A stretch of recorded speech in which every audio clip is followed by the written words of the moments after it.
Hey guys, and welcome back to another YouTube video. In this video we're going through the North Melbourne versus Geelong game down at Blundstone Arena, I believe it was, in which Geelong just got over the line. Basically, North just couldn't handle this new Tom Stewart role. It is the perfect role for him. He does whatever he wants and really just turns up whenever he wants to turn up. He scored another 120. It is the perfect fancy role, to be honest with you. Basically, alongside that of Lachie Whitfield, they basically have no one that can honestly keep up with them at the moment. Even Lachie Whitfield, when he plays alongside like Jordan now, probably gets an 80 or so with the way he's playing at the moment. So they would have really high floors, those two, and really high ceilings. So yeah, I'm just really happy with the way that went. And this game, pretty much aside from Tristan Cherry going nuts with a ruckless Geelong, which I should have honestly known would happen. I would have been on for, if Tristan Cherry just didn't go nuts, it would have been pretty good.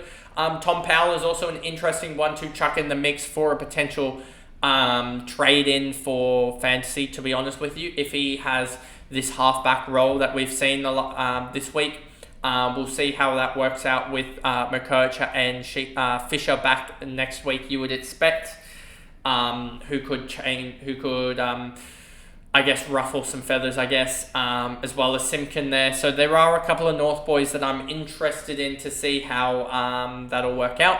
But anyway, before we jump into this video, remember to like and subscribe, turn the notification bell on so you know when I upload, and let's get into this video. So, as you can see there, they won by 40 points. Tristan Cherry here, 156, slow start from him, and then 53, 40, and 41 to get to a 156. It's just so annoying. He just gets so many tackles, and he was getting the marks and everything. He was just filling up the stats sheet there. And yeah, this is my biggest miss of the year, and just being so, I guess, just ignorant to Tristan Cherry just going off. So yeah, I was probably just blindly following the likes of Brodie Grundy and the way he goes about it, whereas Tristan Cherry is the prototypical sort of ruckman that you want. High hit-outs, high tackles, high marks, and then when he just gets the disposals going, he really gets up. So I'll probably look at the way in which I can get him into the side, as he does have the likes of who did we say? I said it in the last one. He's got Richmond next week. Nankervis coming back. You would expect. Have they played Richmond this year? I don't think so. So I just want to check with DFS how Richmond hold their defense first position. Here we go. I just want to see the ruckman. Richmond are actually a about neutral matchup, and then I'm guessing in the last 5 they've probably gone positive, or has they gone extremely negative last 5? They're actually one of the best ruck matchups. So yeah, I will definitely be going there. As Briggs and Luke Jackson have both gone heavily over. Okay, so yeah, I'll probably be going there, to be honest with you.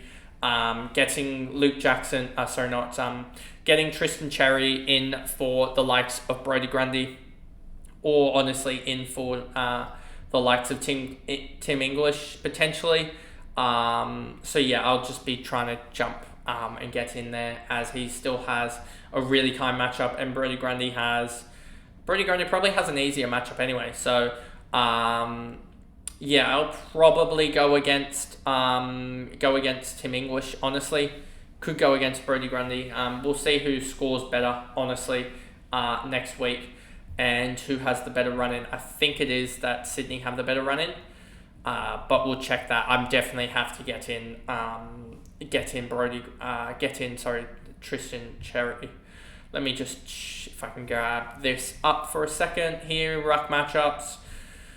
They both have really horrendous matchups, don't they, for the next little bit? Yeah, so, so the likes of Tristan Cherry just has a really easy matchup with that to run in at the moment. So, yeah, we'll see how, we'll see also how the likes of, I think Brodie Grundy's matchup isn't the worst, whereas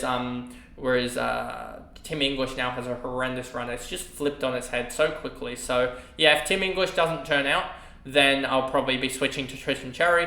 But it's more likely that it could just be Brodie Grundy that goes, because he is probably going to be rested a little bit more. There's also a chance that Peter Adams comes in for the Swans next week. So, yeah, I'll be looking at that. I'll also be looking at the likes of Tom Powell or potentially Charlie Curnow as well in for Brodie Grundy, which will make my 7th ruck trade this year.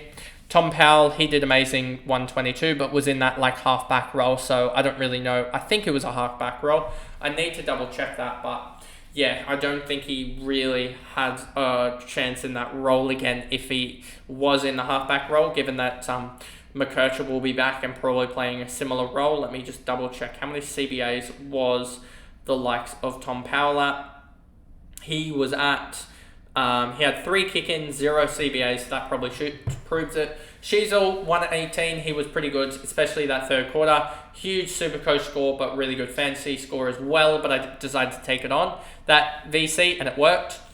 LDU, 98, so Peaking's the wrong one by 2 points, which is a good thing. Jai Simpkin as well, 28, 21, 21, 22. I think I could go there. I just need to see if he is going to be the better sort of forward. F6, Zerha, Stevenson, McDonald, Wardlaw. Wardlaw just hasn't kicked on yet. Phillips had a pretty good first half and then fell away a little bit. Shield, Stevenson had a pretty good last quarter, but yeah, it doesn't impact the game too much. Curtis, Scott. I said Scott would be a pretty good option, I thought, but it seems like Tom Powell just slid back into that role, and that really negated Scott doing anything.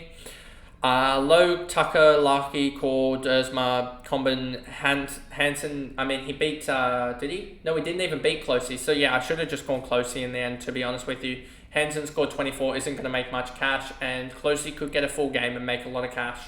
So, yeah, probably the wrong choice there. It was slim pickings there with, just over 200k in the bank. Then we go over to Geelong, Tom Stewart, 43, 15, 36, 28. If he had a better second quarter, this is a 140.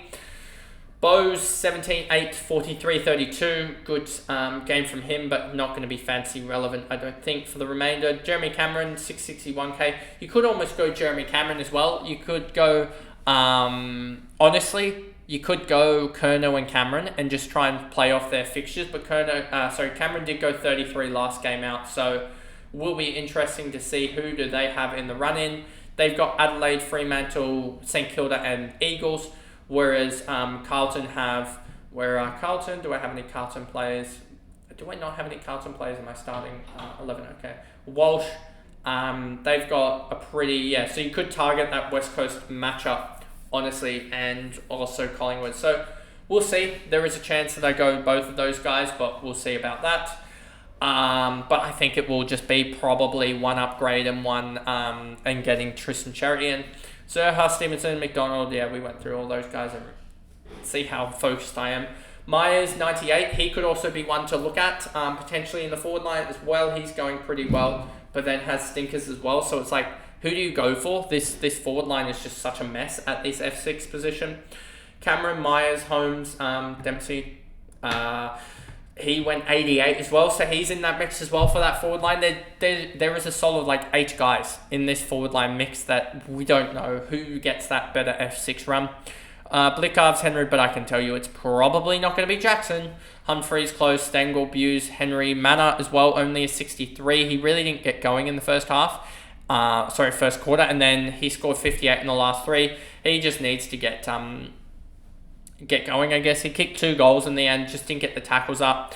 And I'm really surprised that Bruin hasn't kicked on. He seems like that guy that really I thought would honestly kick on to be a 100 scorer.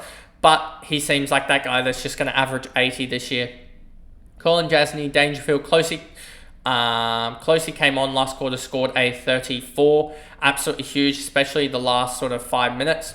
Went on and 16 points in the last 5 minutes there, did pretty well. Laid 5 tackles in the last quarter to get to himself to a 36. Decoding, and then Rowan subbed out on a 21 with concussion. And that pretty much is the video there going through North Melbourne versus Geelong. I spent a lot of time on Tristan Cherry, but yeah, just frustrated this year. Honestly, just going to put it in the back burner this year. I made some good moves, but some of them are just absolute stinkers and just... Yeah, that ruck line is I probably burnt myself almost 1,000 points in the ruck line with the wrong trades and stuff like that. But anyway, that pretty much is the video there, and I'll see you guys in the next one. Bye, guys.